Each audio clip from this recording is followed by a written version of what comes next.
Faith family, so glad you could join us for today's daily devotional. If you are following along with us in the Bible Studies for Life Daily Discipleship Guide for Students, this devotional is found on page 32. And then if you're following with us on your app, you may just go to the table of contents, press the faith option, because that's the topic that we covered yesterday. And if you scroll past those questions for the lesson, you're going to find day one. And so day one, we're going to be looking at James 2:14. So once again, we're kind of continuing that topic of faith that we started to cover yesterday. And so James 2:14 reads like this. It says, "What good is it, my brothers and sisters, if someone claims to have faith but does not have works? Can such faith save him?" And so the writer James is kind of bringing up this question: can we be saved by faith that does not result in works? And so we looked briefly at that idea yesterday. We looked at Cain and Abel and his worship, and we looked at how Abel's worship, the motivation behind it was true belief in God. And so we see that faith and the faith of Abraham and the faith of Noah and even Enoch, even though we don't exactly know what it was that he did, we see that their faith always resulted in works, that their works proved their faith. And so as James is asking this question, he's going to end up answering it for himself. And we'll look at those verses in the coming days. But when it comes to that question, can such faith save him? We should look and we should try and define what is that faith. You know, a lot of times when we as Christians are asked about our faith, someone says, "Hey man, how do you know that you have faith?" We may say, "Well, I have faith because I believe in God." And so on a very kind of shallow view, maybe that is enough. But the truth is, that kind of simple belief isn't enough. It really isn't enough to say that we have a saving faith. True and real saving faith is much more than just simple belief, more than just saying, "Hey, I believe that God exists," or "I believe that God is real." A true, real, and saving faith is a deep conviction within ourselves.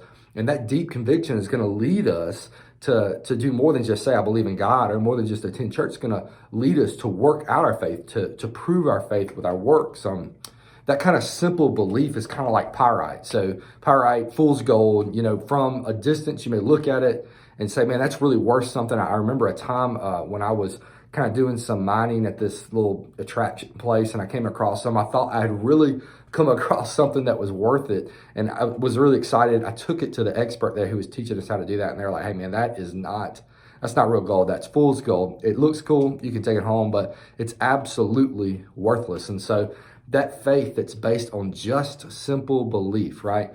Just, "Hey, I believe that God is real." Man, it is fool's gold. It is not going to result in a saving faith. A saving faith, once again, like I said, is a deep conviction. It's a deep desire, not to just believe in God, but to walk with God. So let's kind of look at that verse, James 2:14, and kind of think through those things that we've discussed. There's two questions that I want you to kind of consider. And we're going to come back and we're going to look at one of these questions. One is, how would you describe real faith that saves? Maybe based on this passage, maybe based on what we've kind of talked about. How would you personally describe real faith that saves? Maybe you can write that down or discuss that as a group. And then the second question is, why do so many people believe that counterfeit faith is real? Okay, so just take a moment, pause the video. The questions will pop up on the screen. Maybe discuss those, and then you can come back and hit go. And we're going to look at that last question.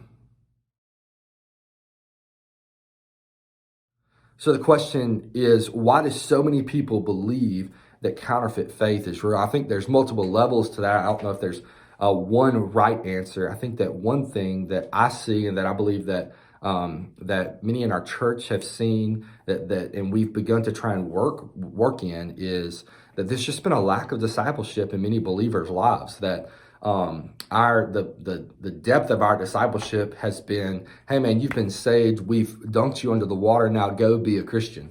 And we haven't really shown people what it looks like to truly walk with God in a daily life. I think another reason why people believe in a counterfeit faith is because real faith is hard.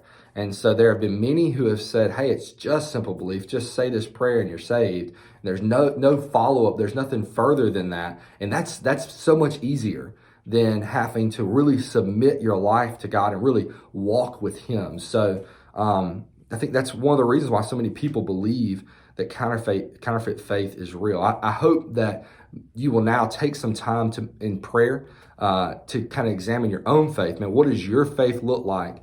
And then not only that, how can your faith be lived out today? How can you prove your faith today with works? Thank you so much for joining us. Be looking tomorrow for our next daily devotional video.